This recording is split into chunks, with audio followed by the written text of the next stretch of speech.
Hello mga gar, mayong adlaw, it's me Jumpets and welcome sa ating channel. For today's video mga gar, nagluto ta dire para sa ato ang pamahaw. Kay udto na wapat ka pamahaw mga gar, nag-duty ta karon December 22. Naibisita mo abot mo na duty ta mga gar, kagabi ang gabi na kay ta nakatulog kay nagpa tubig pa tayo sa swimming pool kay kinahanglan nga init pa ang tubig mo na nga nagpalit ang tubig kagabi na dugay kay 9 hours na to tong gipatubigan ng atong swimming pool mga gar. Samtang nagluto pa ta dire gar, kinahanglan nagpasalamat jud ta sa Ginoo nga sa adlaw-adlaw nga gihatagan tag kusog kalagsik sa atong kalawasan og gilayo ta sa sa anumang disgrasya. Muna mga gar, kinahanglan nga di ta kalimot sa pagpasalamat sa Ginoo kay siya ang nakahibalo sa tanan. Busa nga at ihilingin din natin ang ating kapatawaran sa paulit-ulit natin pagkakasala mula sa iisip, sa salita at sa gawa at sa pagkukulang sa iyo ha Lord. Thank you sa tanan at gabayan mo ako sa araw-araw. Gabayan mo kami, ganun din ang pamilya nga mahal ko sa buhay na naiwan sa kanang tahanan. Ingatan mo po sila sa araw-araw at ilayo sa anong oray kapahamakan at disgrasya. Bigyan mo po sila ng lakas, bigyan mo po sila ng pagkain sa araw-araw, bigyan mo po sila sa kanilang pangangailangan sa araw-araw, at pagalingin mo po sila sa kanilang mga karamdaman, Lord. Ikaw na po bahala sa kanila. Ganun din ang mga taong naghihikaos at hirap sa buhay, mga taong may malubhang karamdaman, mga taong naligaw ng landas at hindi nakakilala sa iyo. Lord, ganun din ang mga taong walang sapat na pagkain at walang maayos na tirahan. Gabayan mo po sila, Lord, at ilayo sa anong oras kapahamakan at disgrasya.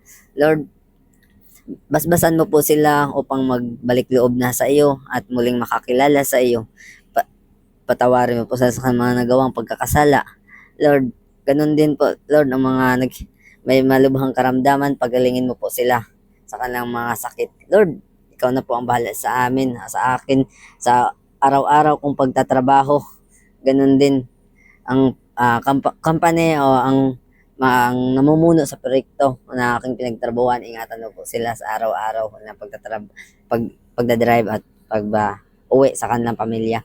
Ganon din, Lord, ang lahat ng mga nakasama sa trabaho. Ingatan mo po sila sa araw-araw. Thank you kay Lord at hindi mo kami pinabayaan. Salamat sa magandang panahon.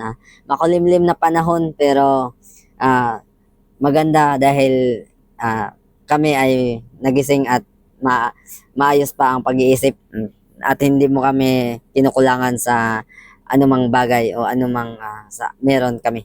Thank you kayo Lord at ikaw na po ang ikaw ikaw ang may alam sa lahat. Wala kaming magawa kung wala ikaw. Thank you. Sobra talagang thank you Lord. Samtang nata diri mga gar, nagtatrabaho tayo ng linggo, hindi tayo nakapagsimba. Ganun talaga.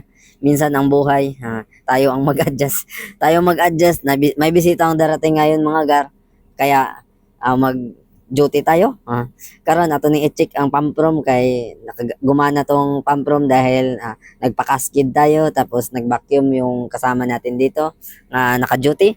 Yun, i-check natin yung pamprom dahil marami na ang dahon na nahigop sa pamprom at kinahanglan ng i-check kinahanglan ng tangtangon kay lisod pug kayo nga di na kayo siya maka-pressure sa paghigop niya masira na ang filter bitaw mga garno.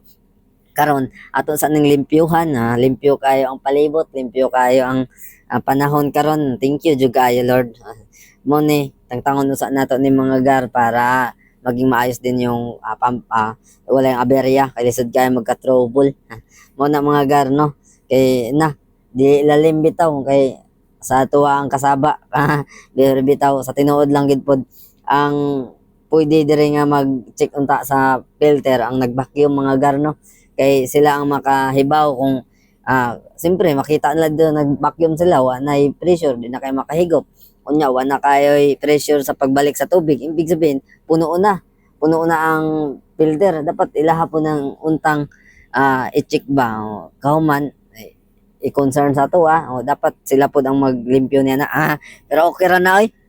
Gamayng trabaho ra bitaw na nya ang atong pasalamat dire kay duty na punta niya ugma may duty tanan ng workers 23 nya 24-25 kita may duty ta 24-25 diretso tong duty hangtod sa New Year.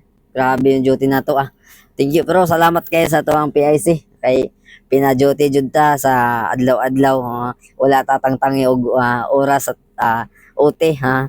Kay ang OT mo ay pinakadako nga kinahanglanon nato.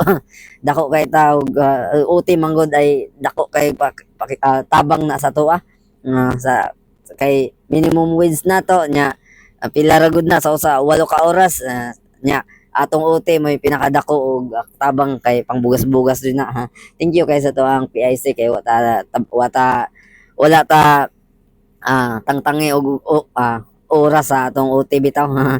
Nya gipasulod pa gid ta sa kuan mga double pay mo na mayo. Thank you kayo kay gipangutana mo gud ka muli ba daw ta nya ingon ko dili man sir di ko kauli sir duty na lang. Thank you kayo sir, salamat kay mga gar, let's go.